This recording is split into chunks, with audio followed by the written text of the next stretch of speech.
Howdy folks, Brian Kusko here at Triple B. As many of you know, last month we attended the Herpeton conference and we filmed every single one of the talks. And so for the next however long until all the talks run, we are going to be airing them every other week here on Triple B TV. This first talk was the opening statements basically by Alan and Philippe, who of course put on the event. And so every other week, again, we'll be rolling these talks out. These are definitely a bit more of a long form video, much longer than the videos we usually have on the channel. So there's no reason that you can't listen to these like a podcast, and there will be many presenters that have PowerPoint presentations that will show on the screen as well. But again, you can easily just listen to it on your drive or whatever you want to do. But there's lots of good information that's going to be coming out over the coming months with these talks. And let's just jump right into it. You're watching Triple B TV.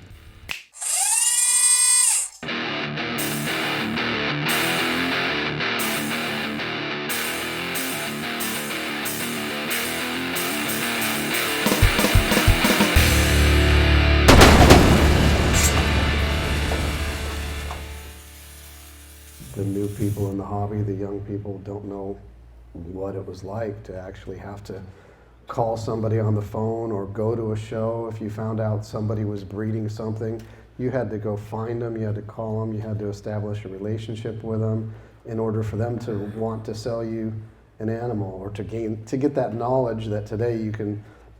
There's a cookbook recipe for raising everything if you go on the internet, but back then it was all locked up in people's heads and you had to have relationships and meet people and talk to people and learn this stuff through direct communication.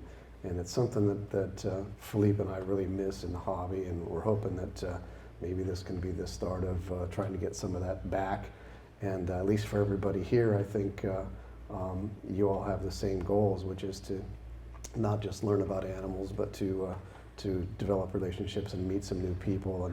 And the people that are in this room are amazing people that have made huge contributions to the evolution of our hobby. I mean, we have people, Gary from ZoomEd is one of the first people that really took made a commercial business out of developing reptiles. In the beginning, there was very little in the way of animal nutrition, husbandry. You took and adapted a hamster cage and you went and bought bird supplements and all of this stuff that now we take for granted, that you can go out and just buy products that are specifically made for your animals. So anyway, thanks everyone for coming. Make sure you take the time to meet some new people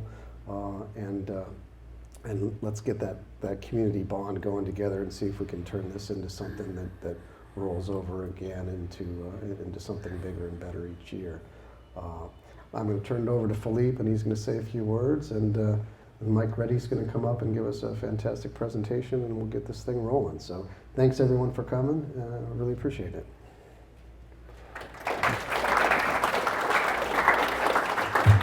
All right.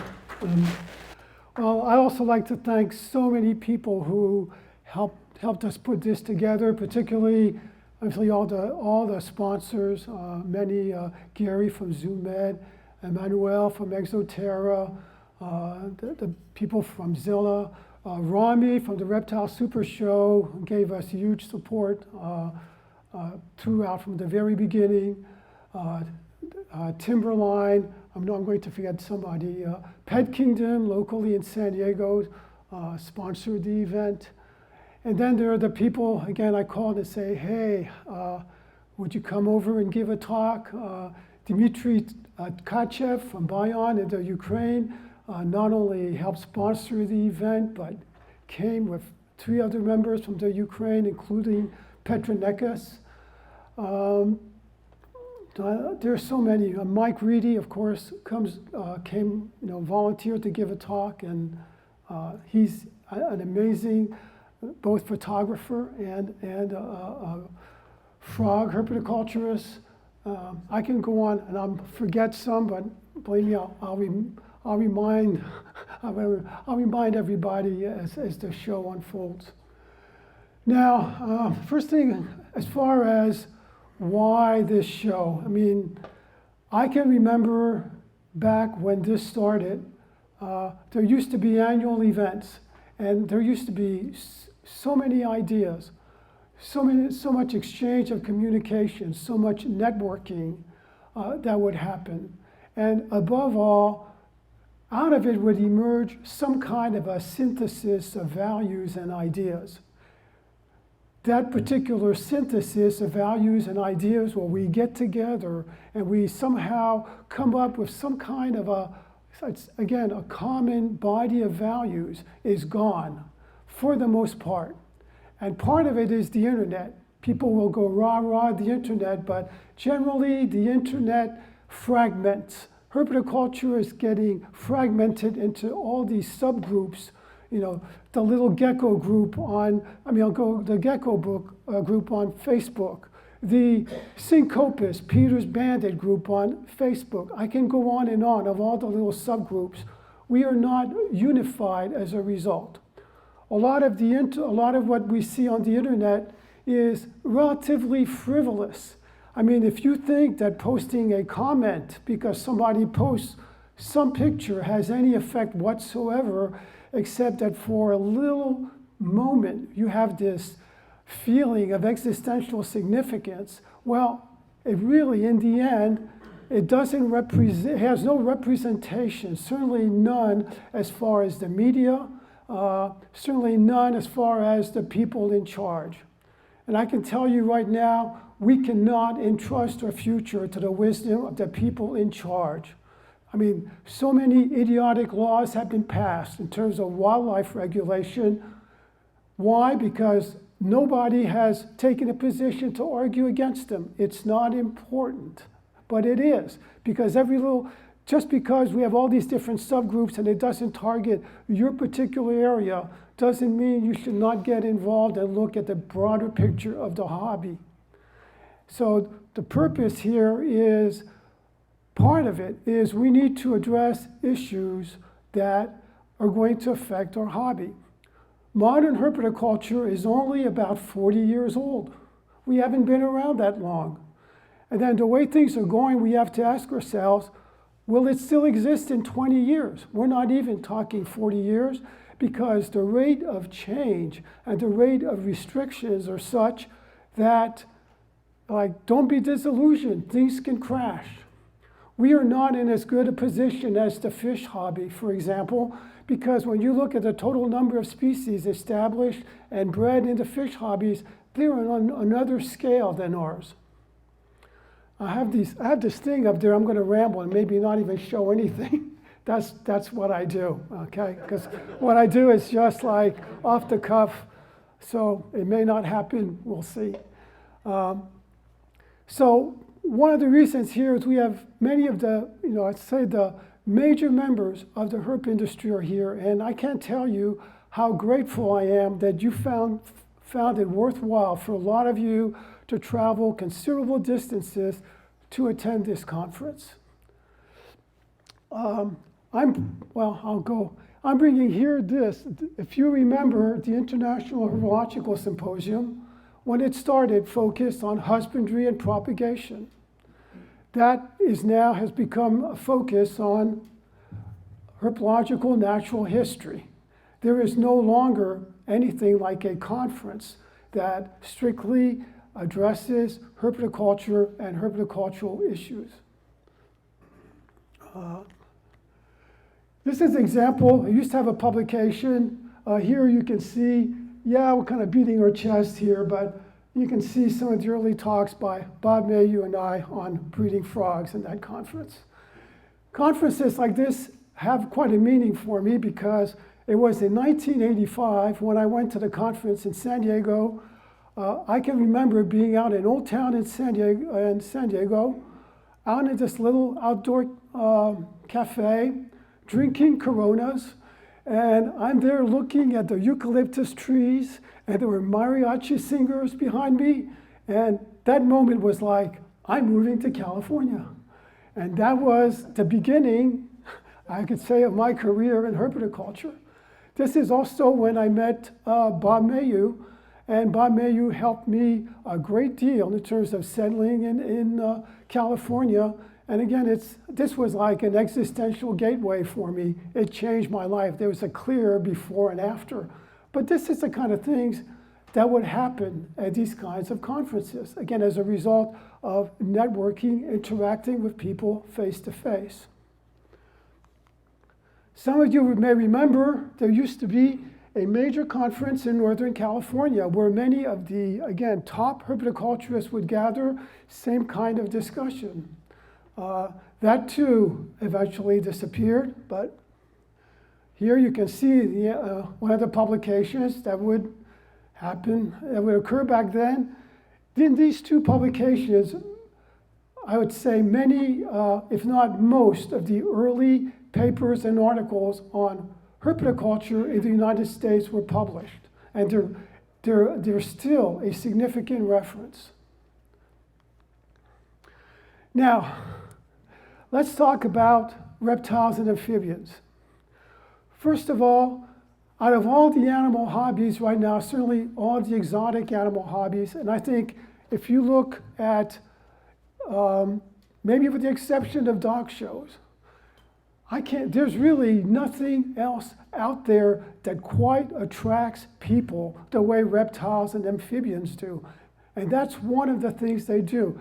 In some ways, you look at a reptile and amphibian, for many people, they are so different than their particular conceptions of animals that it has a major impact on them. It causes them to kind of make a revision of the world. And here, this is Rami's Reptile Super Show. I'm in that picture somewhere, waving, rah-rah, reptiles right there. But this is an indication of what I'd say, what I call the power of reptiles and amphibians. They are powerful attractors. And in a way, I'll talk a little bit later, but they are a medium in terms of reaching culture, in terms of having an impact on people. They are powerful. They're powerful in terms of making people aware of nature. They're powerful in terms of making people aware of conservation issues. Many people get into reptiles and amphibians, they didn't have a clue about geography. All of a sudden, they're getting interested in the country of origin of their particular pet. They're getting interested in conservation issues. It can expand from there. There are few things out there that are, particularly in this day and age, quite as powerful as reptiles and amphibians. They still have a great impact. Now, here's a great example of the power of reptiles and amphibians. Hypsilurus dilophus, right? A lizard that you pretty much don't see yet, but hopefully they'll be captive bred. Obviously, you look at this, pretty close to the mythical dragon. This is something that's going to get people go, it's a powerful attractor. No one is not going to react to this particular creature. If somebody were to say came from the planet Betelgeuse, somewhere in an alien world, and say it was just brought back to Earth, well, there are places on Earth where people might believe it. It is, that literally otherworldly, that extraordinary. Now, having said that, right now, it's wrong to say, is it a hobby, is it an avocation? It's really an entire field. Herpetoculture is a field of knowledge. We are building a field of knowledge. So in some ways, it's unfair to call it just a hobby. It is a field of knowledge that addresses, the captive husbandry and propagation of amphibians and reptiles. One thing to make clear, sometimes I hear people say, I'm going to save, and I'm going to save a particular species and breed it in captivity, and it's saving the species. First of all, let's get one thing clear. Herpetoculture is ethnozoological. The reason it emerged is to fill human needs, and it's powerful in that particular effect. If it has any real function in terms of conservation, it's in the body of knowledge that it builds.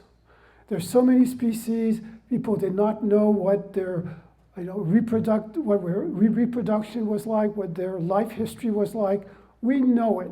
If certain species are threatened, well, we now have developed the methods that would allow captive propagation. That's what we do. But it is an ethnozoological field first, and we have to recognize that. Now, herpetoculture also refers to what I consider a subculture. And it's funny, I read something recently about it was why people in Okinawa have long lives, looking at the different factors. And one of the things that they consider a factor, passion. And just recently, there was another article, a study worldwide in terms of health. Another factor that accounts for longer longevity, same thing, passion. And think on a cultural level, on an existential level, I would say, how many of us are fortunate to have this passion? That means that we have purpose and meaning. For so many of us, it's like encountering a reptile. Everyone has a gateway event in their life. Almost everyone I've talked to that is involved in herpetoculture, there's one particular moment in their lives where the switches get turned on, right? And it's like, all of a sudden, this revelation about the world, and not only that, it's like, wow, there is wonder out there. There is something worth living for. You have purpose. All of a sudden, they're powerful in that way. Herpetoculture is powerful. Now, right now, we are in a state of crisis. We might be disillusioned about it. We might ignore it, but we are. There's a lot going on in the media. There's a lot going on in terms of legislation. There's a lot going on in the very availability of animals that we have that threatens our future. And it is critical that as an industry, we address these issues. And one of the reasons I wanted to have this conference is like, nothing is going to happen through social media, the internet, and so on. Again, most of it is frivolous, is fragmented, there's no synthesis. The opportunity for action is really pretty poor. So I'm hoping, and I think I've talked to a number of people here that are open to discussing things, in fact, want to discuss these issues. Well, I'm hoping that while we're gathered here, that we can discuss these issues and maybe at the end of the conference, have some kind of a plan for action.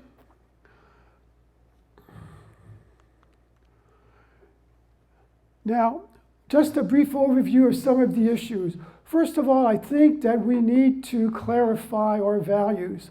That is very important.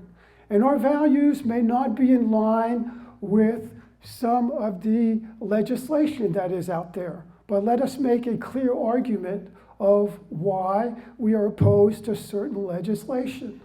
For example, a lot of people agree the listing of non-native species on the Endangered Species Act, right, is pretty worthless, because the Endangered Species Act really only has to do with traffic and exchange within the United States. It has no other impact. If you think it has any great impact on, like if Hamilton's pond turtle, if you know that one, which is now bred in big numbers in Florida, well, having to sign paperwork while it goes from one state to another is idiotic. It's a waste of taxpayers' money. Now, this is in place, but what we need to do is clearly have a position statement that we print and why some legislation is wrong. And we have to do that. But we need to have a position on so many other different things. We generally get very bad PR lately because of smuggling. We need to address where some of the issues we are sometimes misrepresented as far as smuggling or the effect on the pet trade. And then in other cases, the criticism is well deserved. And I can say there's one thing I read recently where, was it for the Union Island gecko, wants to be proposed as CITES 1. One of the things that they cite in there is the effect of collection for the pet trade. Well, you'd have to look at the numbers. The numbers are so small, but they're mentioning an 80% decline in the population. It would imply that something like 20 or 30,000 of the Union Island geckos have been collected for the pet trade. Now, how many of you know what the Union Island gecko is? Right? A few, Gonatodes dodinii. But the fact is, they're looking at the declining numbers. When you really read about it, there's all this land clearing and development going on. And what is wrong, for example, is the real issue for the decline doesn't have to do with the exotic pet trade whatsoever, but it has to do with other factors. But we need to be able to look at these things and present our positions. I can go same thing. Sri Lanka is going to propose that, how many of you know Cophotis zeylanica, right? Okay, some of you do, but again, blaming a decline, it is illegal. That is fine. But to mention the exotic pet trade as if people are going to go to Sri Lanka to catch this little lizard that has very narrow parameters for doing well is not correct. We need to have our position. They just had a major drought there that actually probably wiped out, a significant number of them. Climate change is going to have an effect on these things. But we need to have a position. And there are certain areas of smuggling that are truly, we need to oppose them. We need to, there can be a great deal of, it's been a great deal of smuggling of Madagascar species going to countries in Asia. Some of them, they're always changing the genus, but I think it's a Geocolonia inifera, for example. It's amazing that you'll see this rare tortoise appear. Some people in Indonesia will show their Geocolonia inifera. Well, there are a number of things that are wrong, and we need to have a position. At the very least, U.S. herpetoculturists need to have a position. Here, we can't account for everything that goes on in the world in terms of trafficking and so on, but certainly we can have a clear position here. Now, issues that we really need to work on addressing, one, our image. That is one thing, but same thing, what do we represent? What are values and positions on various issues? We need to promote our accomplishments. We develop a significant body of knowledge that in the long run, and again, things globally don't appear like they're going to be getting any better. I know one of the things there's been a major change in the world in terms of existential outlook. I can remember, say, in the 60s and 70s, we lived at a time where our view was things are going to get better. Neil Armstrong went on the moon, right? Whatever. It was small step for man, great step for humankind. They even would have all these posters that show, the evolution of man, from ape-like creature to finally the astronaut. Well, since he walked on the moon, we could see technology never accomplished quite what it promised to be. But there's been a shift that has happened. Now, most young people I talk to, you know what? They are living in a world that is going to get worse. Very dramatic change in worldview has happened. And that is the current worldview, and the media and the news reinforces it and has a good basis for it. Herpetocultural conservation. I was going to talk maybe briefly at the banquet tomorrow. Availability of species is going to get dramatically reduced for a number of reasons. And if we don't address these various reasons, well, some of the very foundation that keeps our hobby going are going to crash. There are plenty of signs of inbreeding depression, starting with certain species. There are signs, as you find in the commercial trade, this emphasis on breeding morphs. Well, breeding morphs is this kind of line breeding that ultimately leads to inbreeding depression.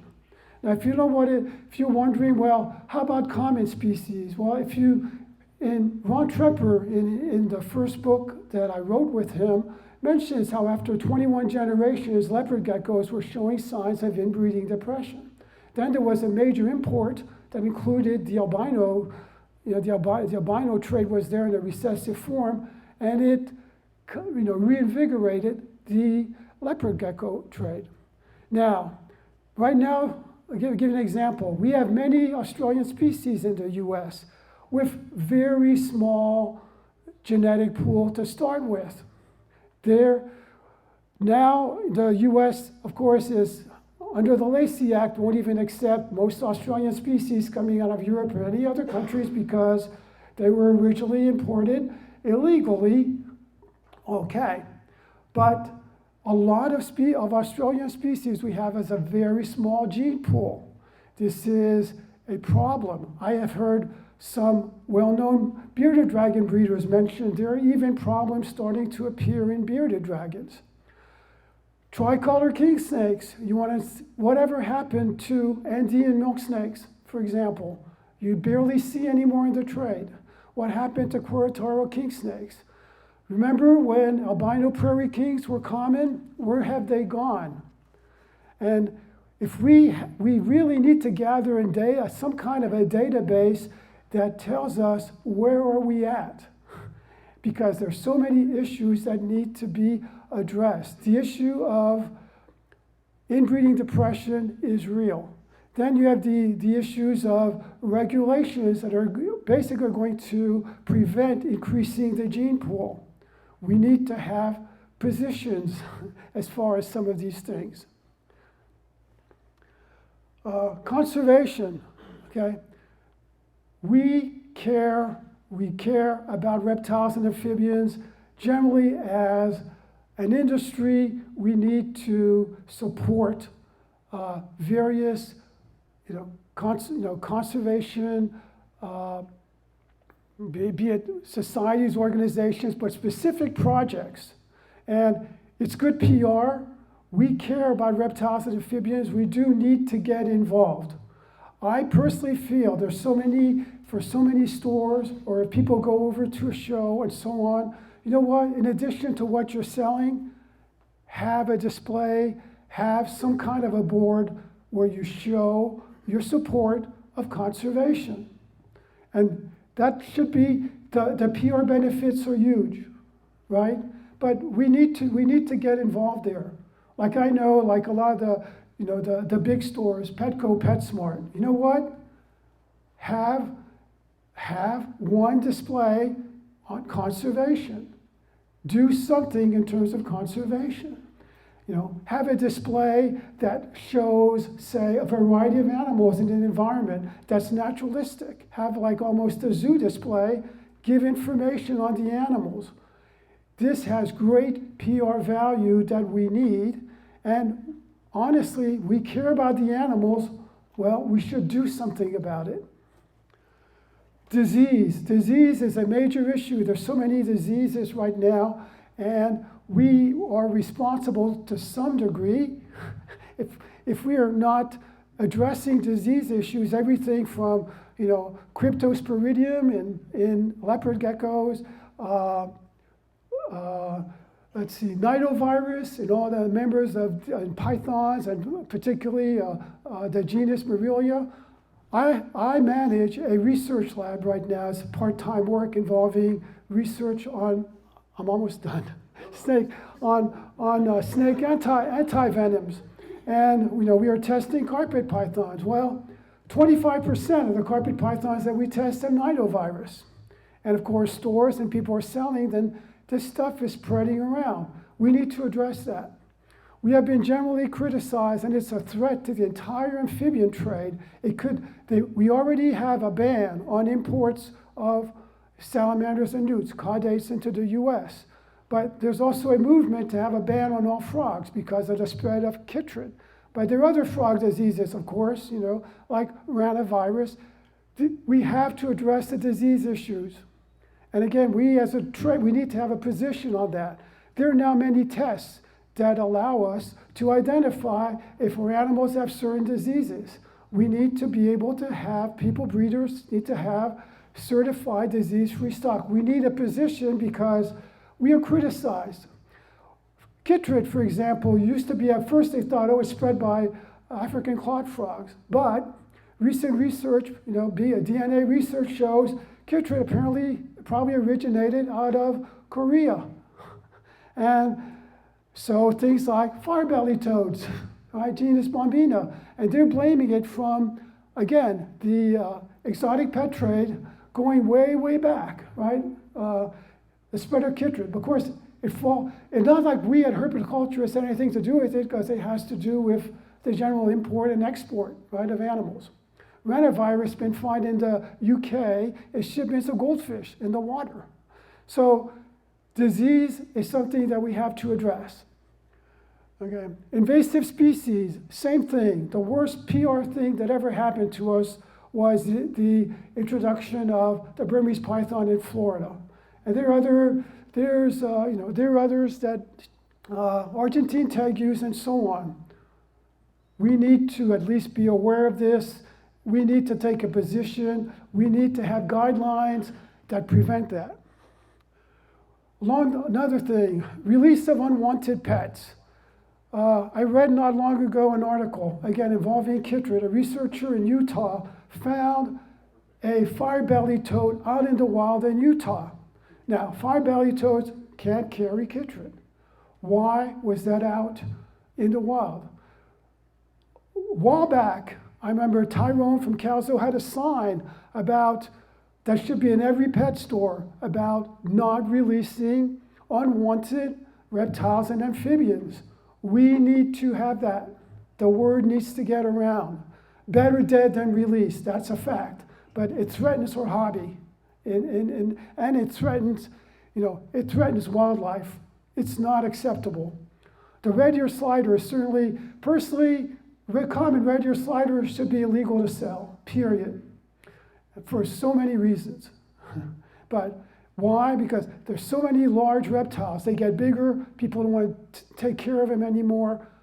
Right? Red-ear sliders got released. They're released in so many countries in the world: Australia, Europe, the US, etc. Giant reptiles. That's another PR issue. We have to address that. PR-wise, if it doesn't get us now, it will get us later. So I'm not for saying things should be illegal, but we really need to at least emphasize, if you sell one, clearly state what their adult requirements are going to be. African spur tortoises is an example. They are not a good pet for most people because they require room size. And people can go ahead and have them. They're getting to be a rescue problem, Now I'm seeing, there was a ban on Burmese pythons. I'm seeing, young kids were holding their little reticulated python. Reticulated pythons are great, but they really need a small room as an adult. They have certain risks in terms of handling. They feed on large rabbits. Nile monitors. Thousands have been imported into the US. How many of you have seen an adult Nile monitor in somebody's collection? Virtually never. They require a full room to do well. They will require at least 750 watts of electricity to keep warm. Nowadays, it's like they're talking about carbon footprint. Well, a lot of giant reptiles are high carbon footprint animals. So it's like, I'm not for saying they should be not allowed, but I'm saying you have to tell people what their adult requirements are, and you have to tell them what the cost is going to be. And giant reptiles is something, no matter what, we can ignore it and say, we don't want any, let's self-regulate. I'm not for laws, but I'm for at least, let's be honest about their requirements. They are not suitable for most people. Florida is a different story, right? You don't have to worry about heat. People keep things in outdoor cages. Of course, there's consequences when these things get out. Legislation, plenty there. We'll talk about that later.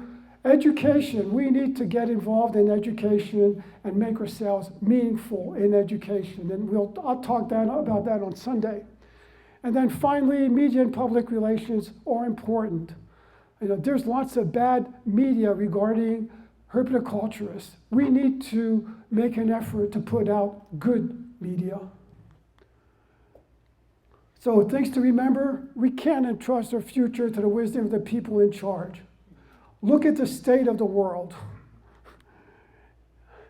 And then finally, last message, reptiles, amphibians, vivariums, or a medium. So what is going to be your message? And I've probably exceeded my talk time. So, let me introduce our next speaker. Our next speaker is Mike Reedy, who I've known for a long time. Mike is like amazing as far as his accomplishments in terms of frog breeding. He is an amazing photographer, which you can see on his website, which if I get right is mikereedy.com.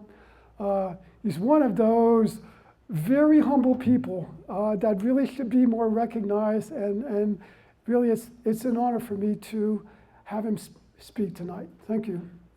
Today, this morning. Okay. So as Philippe mentioned, the next presenter is going to be Mike Reedy, and he's going to be giving a presentation on tree frogs, and so that'll be a week after next. Next week, we're going to be talking with my buddy Owen McGrenigan, who made it out to the Tinley show from Ireland. It was his first time at a show in the United States, and we're going to get a little glimpse from him on what it was like. And until then, you've been watching Triple B TV. Y'all take care.